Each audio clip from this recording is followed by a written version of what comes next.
Hi guys, आज की इस वीडियो के अंदर हम लोग क्रुस्कल एल्गोरिदम के बारे में डिटेल से पढ़ेंगे कि क्या है, क्यों यूज़ होता है, कब यूज़ होता है, किस तरीके से इसको सोल्व किया जाता है।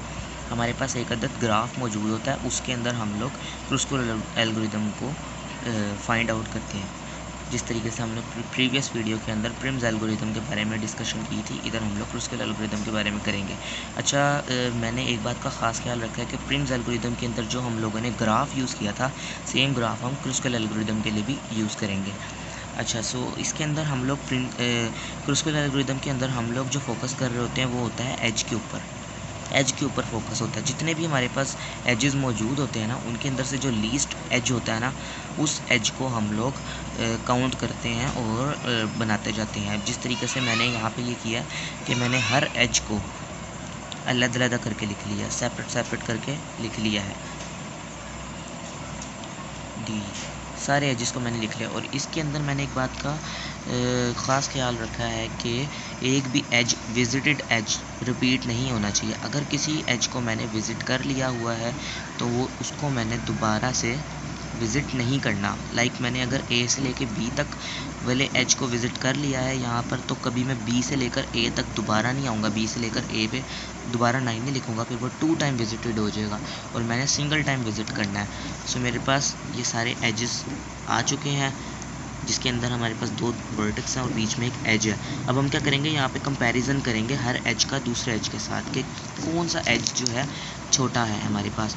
ये मैंने आप लोगों के लिए सोल्व करके रखा है ताकि आप लोगों का टाइम कम से कम लगे, यूज़ हो और आपको जल्दी बात अच्छी तरीके से समझ आ जाए। अच्छा, तो हम लोगों ने यहाँ पे क्या करना है, कंपैरिजन करना है कि ए के 2 हमारे पास एज मौजूद हैं, तो दोनों में से छोटा एज कौन सा है। जो एज छोटा होगा उसको हम लोगों ने जो है यूटिलाइज़ कर लेना, उसको हम लोगों ने एज अपने ग्राफ के अंदर यूज़ कर लेना है। 2 का कंपैरिजन होगा और फिर उसके बाद सोल्व करेंगे आप, ठीक है।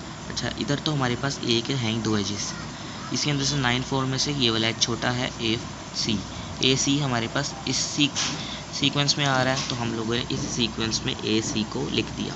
अब हमारे पास नेक्स्ट है बी के 3 एलिमेंट्स हैं। अब पहले 2 को देख लेते हैं। फर्स्ट 2 के अंदर से ऑब्वियसली हमारे पास डी आ रहा है, डी वाला आ गया हमारे पास, ये वाला बी डी वाला आ गया, तो बी डी को हम लोगों ने बी डी यहाँ से देखेंगे, बी डी इधर बनता है, तो हम लोगों ने इधर बना लिया बी डी, 1 ऊपर लिख दिया, 1 था उसका एच। अब हमारे पास पीछे बचे ये वाला और ये वाला, बी सी और बी ई। अब इन दोनों में से छोटा कौन सा है, इन दोनों में से छोटा ऑब्वियसली हमारे पास बी सी सबसे छोटा है, तो बी सी क्या है, बी सी हमारे पास 2 है। इस तरह बी सी हमारे पास 2 है, तो हम लोगों ने इस तरीके से इसको ड्रॉ कर लिया। अच्छा, अब हमारे पास ये हिस्सा पूरा सोल्व हो चुका है, हमारे पास ये हिस्सा कम्प्लीटली सोल्व हो चुका है। अब हम लोग देखते हैं सी वाले पार्ट में, इसमें हैं ही 2, तो हम लोगों ने डायरेक्टली इन दोनों में से देखना है कौन सा छोटा है। सी डी में से कौन सा छोटा है, हमारे पास सी एफ छोटा है जो कि ई 3 है। सी एफ छोटा है जो कि 3 है, हमने लिख दिया यहाँ पर। ये भी कंप्लीट हो गया हमारे पास। ओके, अब हमारे पास डी के 2 एजेस ही हैं, इनमें से भी छोटा कौन सा देख लेते हैं। डी ई हमारे पास सबसे छोटा है। डी ई कहाँ पे आ रहा है, डी ई हमारे पास डी ई ऊपर जा रहा है ऐसे, तो मैं यहाँ पर ड्रॉ कर लेता हूँ, डी ई 2 मैंने लिख लिया यहाँ पर। अच्छा, अब हम लोग देख लेते हैं ई, ये यहाँ पे ई पे आ जाते हैं। ई के अंदर भी 2 ही एजेस हैं, इन दोनों में से छोटा कौन सा है, डी ई और जी छोटा है। ई जी को मैं लिख लेता हूँ ई जी 3। अब जी के हमारे पास 3 आ गए। अब पहले 2 का कंपैरिजन करेंगे, फिर दूसरे 2 का कंपैरिजन करेंगे, जो बचेगा उसका मतलब। पहले 2 का कर लेते हैं, इन दोनों में से कौन सा छोटा है, जी एच 1।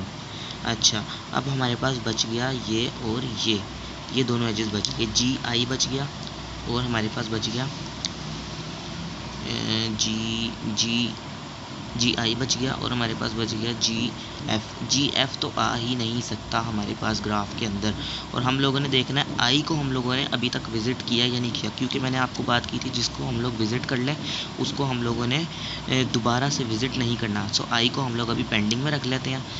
तो आगे जाकर हम लोगों ने आई को डील कर लिया है। तो मैं दोबारा आपको बता देता हूँ, अगर उसके अंदर से छोटा एज फॉर एग्ज़ाम्पल 3 होता है तो हम लोग इस एज को लाजमी तौर पर लिखेंगे यहाँ पर ऐसे करके, क्योंकि मैं आई तक जा चुका हूँ। जब मेरे पास एक रास्ता शॉर्टेस्ट रास्ता आ चुका है आई तक जाने का, तो मुझे क्या ज़रूरत है कि 3 वाला बड़ा रास्ता भी यहाँ पर ड्रॉ करूँ। तो मुझे इसलिए मैंने जो है यहाँ पर आई को ड्रॉ नहीं किया, क्योंकि मुझे पता है कि मैं विज़िट कर चुका हूँ। तो मैं दूसरे रास्ते से विज़िट नहीं करना चाहता। मैं दूसरे रास्ते से विज़िट करूँगा तो इस ग्राफ का वेट बढ़ जाएगा, और हमें शॉर्टेस्ट पाथ जब मिलता है जब हमारा वेट ग्राफ का सबसे ज़्यादा कम होता है comparatively all the ages that our graph covers. अच्छा, सो हम लोगों ने यहाँ पर यही बात की कि मैंने इसको अभी पेंडिंग में रख लिया। अब मैं आई वाला आपको दिखाता हूँ। आई तक हम लोग अभी नहीं गए थे, हम लोगों ने इतना काम किया था। अब एच से आई पर जाया जा रहा है, या आई से एच पर जाया जा रहा है 2 से, और यहाँ तो 3 से जाया जा रहा था। तो मुझे आई तक विज़िट करने की जो थी मेरे पास कैपेबिलिटी हो आ चुकी है, तो मैंने आराम से इसको विज़िट कर लिया 2 पे। अब मैं देख लेता हूँ एफ़ को हम लोगों ने विज़िट कर लिया हुआ है, एफ़ को हम लोग विज़िट कर चुके हैं, एफ़ को विज़िट कर चुके हैं। इस वजह से इसको भी हमें दोबारा लिखने की ज़रूरत नहीं। तो मैं एक दफ़ा अपने सारे एजेस काउंट कर लेता हूँ। मैं सारे एजेस पहुँच चुका हूँ, A B C D E F G H I. हाँ जी, मैं सारे एजेस को कंप्लीट कर चुका हूँ, सारे एजेस विज़िटेड हो चुके हैं। सो मुझे अब मज़ीद ज़रूरत नहीं है कि मैं किसी को करूँ, तो ये मेरा शॉर्टेस्ट पाथ निकल चुका है। अब मैं इसको कैलकुलेट करके देख लेता हूँ कि सही भी आया या नहीं आया। हम लोगों ने जब प्रिम्स एल्गोरिदम सोल्व किया था तो हमारा वेट आ रहा था उस वक्त 18 आ रहा था हमारा वेट। अब देखते हैं क्रूस्कल के अंदर क्या आता है। 3 3 4 3 7 8 9 10 11 12 13 14 15 16 17 18। तो हमारे पास यहाँ पर भी इसका वेट आ रहा है, वेट इज़ इक्वल्स टू 18, और यही हमारा शॉर्टेस्ट पाथ फाइंड करने का वे है क्रूस्कल एल्गोरिदम के लिए। होपफुली आपको अच्छे तरीके से समझ आया होगा।